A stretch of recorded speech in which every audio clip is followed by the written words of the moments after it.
President Trump has vowed to end the deadliest war in Europe since World War II, but talks between Ukraine and Russia have so far failed to offer much hope of a peace deal. The recent escalation by both countries has further complicated the negotiations, with Russia targeting more civilian areas while Ukraine launched a surprise drone attack that crippled Russia's strategic bomber fleet. In this episode, we sit down with defense and security expert Ben Jensen to discuss how the events of the last few days have changed the equation and what steps Trump can take to end the grueling 3-year war. I'm Daily Wire executive editor John Bickley with Georgia Howe. It's Sunday, June 8th, and this is a weekend edition of Morning Wire. Joining us now to discuss the state of the Ukraine war and the peace talks is Ben Jensen, director of the CSIS Futures Lab and senior fellow at its Defense and Security Department. Ben, thanks so much for coming on. Oh, no problem. I'm glad we could connect. So let's start with the news of the week, Ukraine's drone strikes. Many are calling this Russia's Pearl Harbor. That, of course, highlights how effective this strike was, reportedly wiping out as much as a third of Russia's strategic bomber fleet, which is really remarkable if true. That also, though, has the connotation that this could spark an even more aggressive response from Russia, even nuclear, maybe. How significant was this strike? So you're tapping into something, and beyond the rhetoric of Pearl Harbor, the significance is that Russia has been firing on average 100 to 200 cruise missiles a month at Ukrainian cities. Shockingly, it's not normally military targets. So even just at the tactical and operational level, Ukraine, in a single special operations raid, was able to take out 30% roughly of Russia's strategic air assets that deliver those munitions. When you put that in actual terms, that means anywhere from 33 to 50 cruise missiles that don't hit Ukrainian critical infrastructure or citizens at any one given time. Now, the cost of that amazing battlefield success, as you highlight, are these escalation tensions. I will, be a betting man on your show. I don't think Russia is going to use nuclear weapons. They prefer to do saber rattling. We know in the past that actually Xi Jinping, we've heard reports, has restrained Putin early in the war. So I do think Russia will continue to attack Ukrainian cities. But it will continue to be with drones and ballistic missiles. It will not be tactical use of nuclear weapons or any significant change to the way Russia is fighting this war. So win for Ukraine that I think was worth the risk. Now, there's been a lot made of how many resources Russia really does have militarily. Some people see it as almost infinite. That's obviously not true.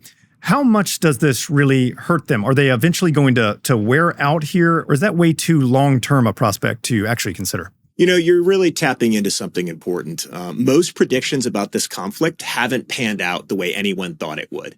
The Russian economy seems to be more resilient than we thought.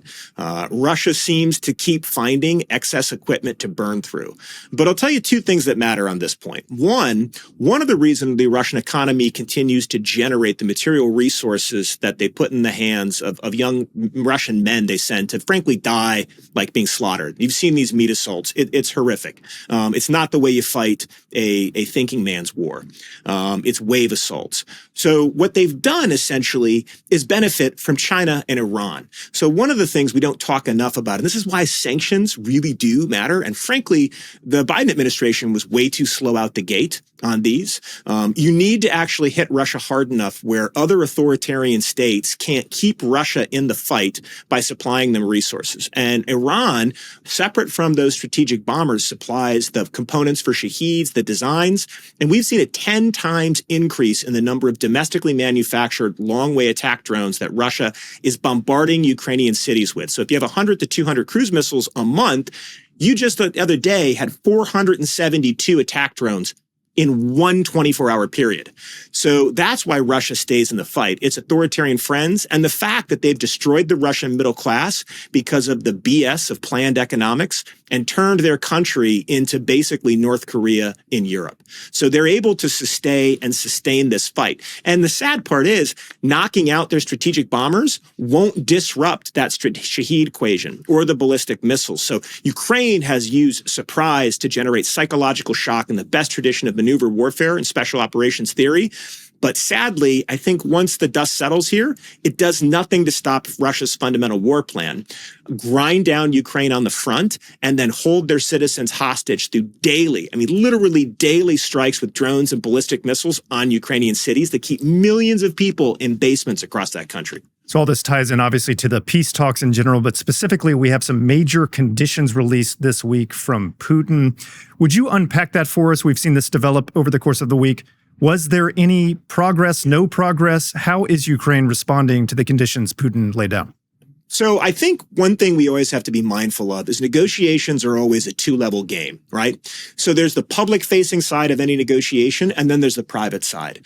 And this is where I think people are maybe a little too quick to judge our President Trump, and some of his negotiation tactics. I think you can actually get a lot further with private phone calls between leaders than you can with big public displays where people are shaking hands. So I honestly think it's too soon to say really what's happening in the negotiation front.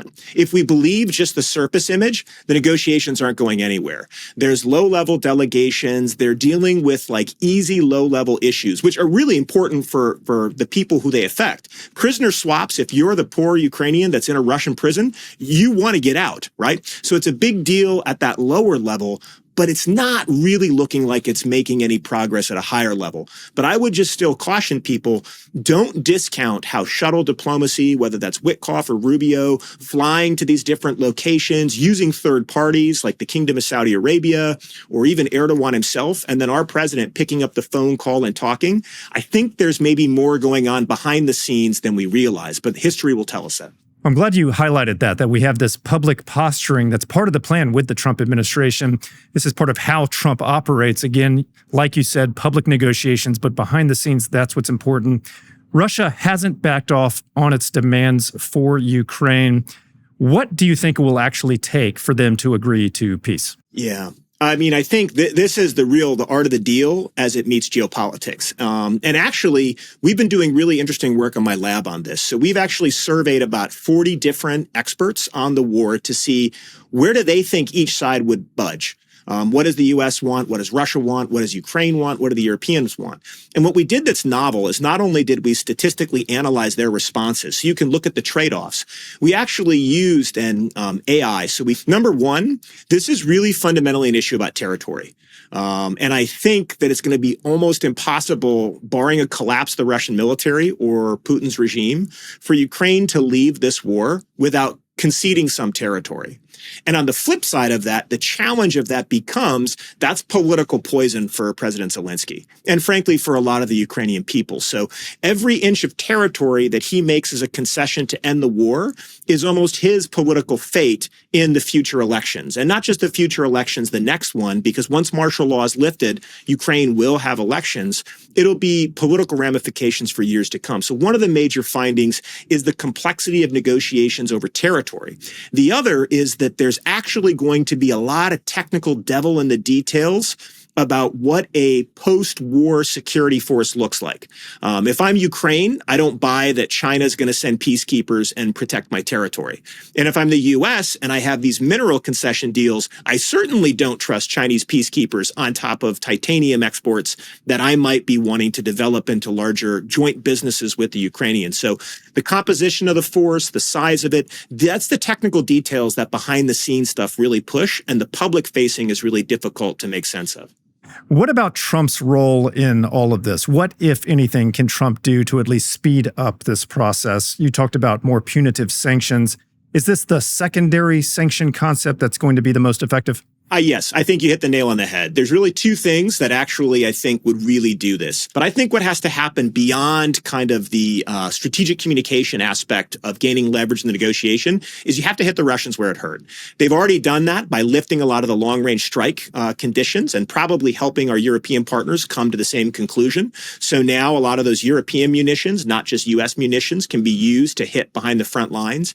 And number two, the secondary sanctions. You need to hit Russia where it hurts. Russia is an exploitive, authoritarian state that steals from its own people. So you need to make it hard for those elites to steal from their own people. And that means stealing resources like oil and other natural resources and selling them to the world. So you need secondary sanctions that actually stop Russia's ability. And frankly, that means you need to even further push energy independence and drill, baby, drill at home. Because everything the U.S. does to make money in hydrocarbons actually lowers the ability of Russia to make money in hydrocarbons. And this fits with that old story of the Cold War, that one of the reasons America won wasn't just like the leaning into it the way President Reagan did, both military buildup and diplomatically. It was the fact that oil prices collapsed in the 80s and made it impossible for the communists to use oil to prop up a broken ideology. That's a great point. One more question specifically about Ukraine, and then I wanted to broaden out and talk about China a little bit. We hear a lot about NATO and the U.S. providing aid to Ukraine, but what about militarily? What kind of direct military help are any other countries providing, specifically the U.S.? Do we have, U.S. Special Forces, for example, playing a role in any of the military actions from Ukraine? Great questions. I think what we have done is essentially build a infrastructure for what's called security force assistance. So help our partners man, train, and equip. And you've seen that actually happening really since 2014. So this was really even post 2014 and really accelerated under President Trump's first term in office, is when you had a lot of special forces teams that would go train Ukrainian counterparts. You'd have elements of the National Guard in the U.S. train conventional counterparts. There was a big security, the Partnership for Peace, I think it was California, training a lot of Ukrainian units. So the U.S. military is actually very good at building this infrastructure where we help other countries stand up their own formations, and then we help them determine what type of equipment, how do they want to fight. And I think that's actually more what's going on behind the scenes. And you've seen in the news things like the Security Assistance Group Ukraine, which I believe is now the NATO Training and Assistance Mission for Ukraine. So the U.S., along with NATO partners, are helping supply Ukraine. They're helping train its leaders, and they're helping generate new combat formations. But I would be shocked if there were any U.S. or even NATO military personnel. I think this was a completely indigenous Ukrainian special intelligence and special forces mission. Now, China is obviously closely watching how the U.S. handles the Ukraine situation. They're also taking notes on the military action of both Russia and Ukraine. In fact, some are pointing out that the Ukraine drone strike actually might give China some ideas about some ways that they could approach some situations in their region.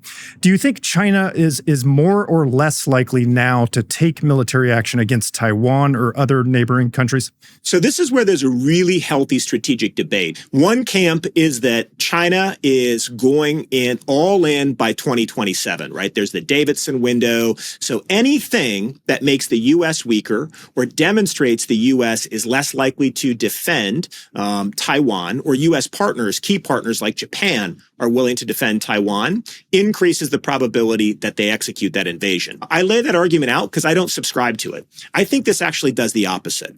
I think if you look at the leadership circle around Xi Jinping, they're largely technocratic communists who grew up following rules and finding ways, frankly, also a lot of corruption, right? So they know how to give a bribe, they know how to take a bribe, and they know how to plan a ghost city. And when you think about technocrats like that, they aren't known for risk appetite. And so if you try to do a thought experiment and imagine them sitting around Xi Jinping, number one, are they even going to tell him the truth? Maybe, maybe not. Number two, the dialogue probably goes something like this. Hey, we took Hong Kong without firing a single shot. Yeah, we beat up some protesters, we silenced democracy, but that's 101 for a communist. But we had a very high gain, low cost strategic enterprise. Classic unconventional warfare, classic what we used to call in the Cold War political warfare. And then you compare that to Ukraine.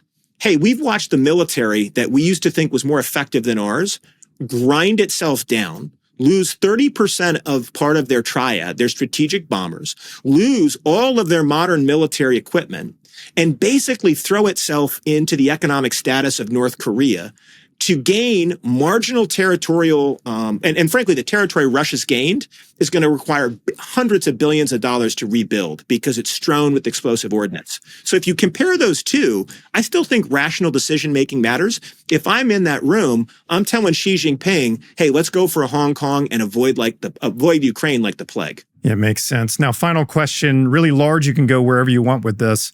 Trump has repeatedly presented himself as the president of peace. He clearly is actively trying to de-escalate various situations.